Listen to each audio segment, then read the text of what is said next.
नमस्कार. चला तर बघूया आपण कुरकुरीत अशी चकली करण्यासाठी त्याची भाजणी. आणि ही भाजणी बनवण्यासाठी मी स्टेप बाय स्टेप प्रोसेस सांगितली आहे आणि याच्यामध्ये नवीन अजून काही एक इन्ग्रेडियंट ॲड केलं आहे, त्याच्याने त्याची चव अजून छान लागते आणि खूप खुसखुशीत होते. तर ही भाजणी बनवण्यासाठी बघूया आपण मेथड. ही वाटी घेतली आहे. ह्या वाटीच्याच प्रमाणात मी 4 वाटी तांदूळ, 2 वाटी हरभरे डाळ, 1 वाटी उडीद डाळ आणि 1 वाटी मुगाची डाळ ही घेतली आहे. आणि स्वच्छ आपल्याला 2 ते 3 पाण्याने धुवून घ्यायचे आहे हे सगळं आणि निथळत ठेवायचं आहे.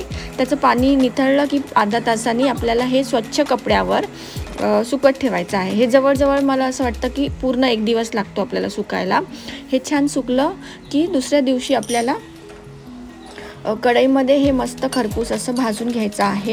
फॅन खाली सुकवायचं आहे हे सगळं आणि छान मस्त लालसर होऊपर्यंत भाजून घ्यायचं आणि थंड व्हायला परातीत काढून घ्यायचं आहे. त्यानंतर 1 वाटी पोहे घेतले आहे मी त्याच वाटीच्या प्रमाणाने आणि ते पोहे पण छान मस्त परतले आहे लालसर होईपर्यंत.